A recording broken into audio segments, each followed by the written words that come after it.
नमस्कार मित्रांनो, the GK zone Marathi या चॅनलमध्ये आपले स्वागत आहे.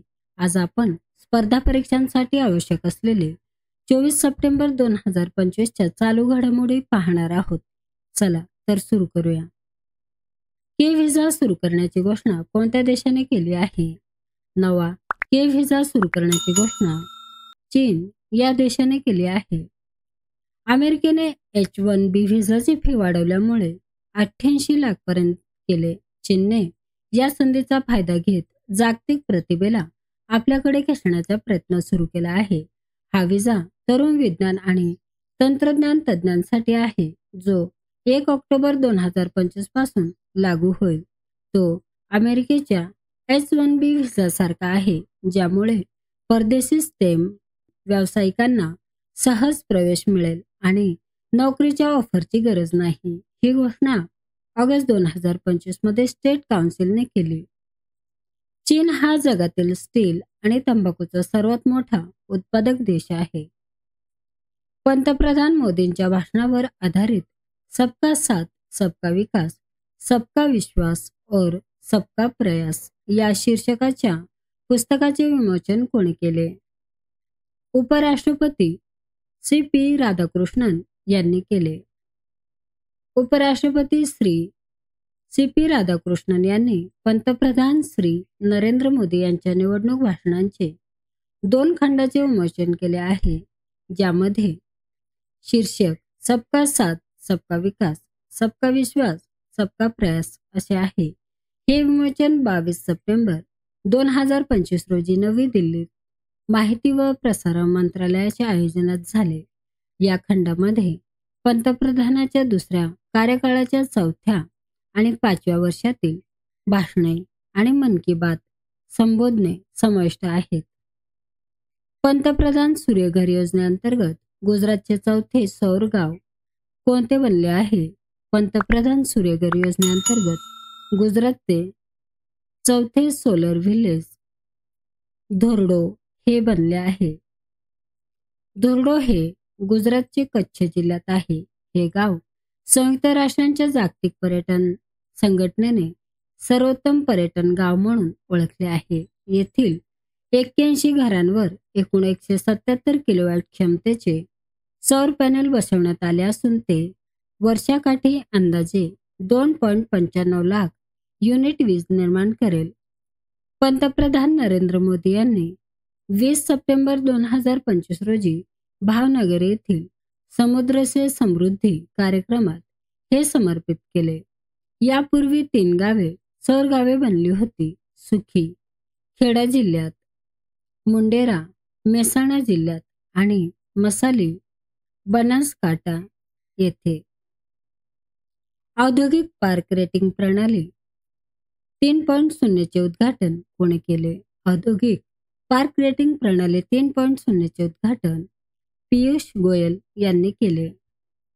मेक इन इंडिया उपक्रमाला 10 वर्षे पूर्ण झाल्यामुळे केंद्रीय वाणिज्य आणि उद्योग मंत्री पीयूष गोयल यांनी औद्योगिक पार्क रेटिंग प्रणाली 3.0 चे शुभारंभ केले. या प्रणाली उद्योग, नवसंशोधन आणि आंतरिक व्यापार विभाग DPIIT ने आशियाई विकास बँकेच्या ADB सहकार्याने विकसित केले असून ती देशातील औद्योगिक पार्कांच्या सुविधा, पायाभूत सुविधा आणि स्पर्धात्मकतेचे मूल्यांकन आणि बेंचमार्क करण्यात मदत होईल. यामुळे गुंतवणूक आकर्षित होईल आणि मेक इन इंडिया कार्यक्रम मजबूत होईल.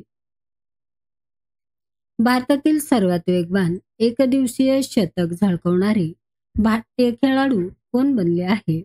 भारतातील सर्वात वेगवान एकदिवसीय वन डे सेंचुरी झळकवणारी भारतीय खेळाडू स्मृती मानधना ह्या बनल्या आहेत. तिने 20 सप्टेंबर 2025 रोजी ऑस्ट्रेलिया विरुद्ध 50 चेंडूमध्ये शतक केले. ठिकाण दिल्लीतील अरुण जेटली स्टेडियम. तिने विराट कोहलीचा 52 चेंडूमधील शतकाचा विक्रम मोडला आहे. त्यामुळे स्मृती मानधना ही महिला आणि पुरुष दोन्ही गटांमध्ये वन डे इंटरनॅशनलमध्ये सर्वात वेगवान शतक झळकावणारी खेळाडू ठरले आहे. INS राजाली हे भारतातील नौदलाचे हवाई तळ कोणत्या राज्यात स्थित आहे? तामिळनाडू या राज्यात स्थित आहे. INS रजाली हे तामिळनाडू राज्यातील अरक्कोनम जवळील भारतीय नौदलाचे हवाई तळ आहे. 11 मार्च 1992 रोजी ते कार्यान्वित झाले. हे 2200 एकरवर पसरलेले सर्वात मोठे आणि सर्वात आधुनिक नौदल हवाई तळ आहे आणि येथे आशियातील सर्वात लांब लष्करी धावपट्टी देखील आहे. या तळाचे कार्यक्षेत्र हिंदी महासागर आणि बंगालच्या उपसागराच्या भागात आहे, जे भारताच्या सागरी सुरक्षेसाठी अत्यंत महत्त्वाचे आहे. ग्लोबल डिजिटल नोमॅड रिपोर्ट 2025 मध्ये भारताचा कितवा क्रमांक आहे? ग्लोबल डिजिटल नोमॅड रिपोर्ट 2025 मध्ये भारताचा 38वा क्रमांक आहे. हा report work from home culture स्वीकारण्याचे प्रमाण कोणकोणत्या देशांमध्ये सर्वाधिक आहे याबद्दल माहिती देतो. या निर्देशांकात जगामध्ये स्पेन 1 नंबरला, नेदरलँड 2 नंबरला आणि उरुग्वे 3 नंबरला आहे. हा अहवाल ग्लोबल सिटीझन सोल्युशनने जारी केला असून त्यात 64 देशाचे मूल्यमापन केले आहे. BCCIचे नवीन अध्यक्ष म्हणून कोणाची नियुक्ती करण्यात आली आहे? BCCIचे नवीन अध्यक्ष म्हणून मिथुन मनहास यांची नियुक्ती करण्यात आली आहे.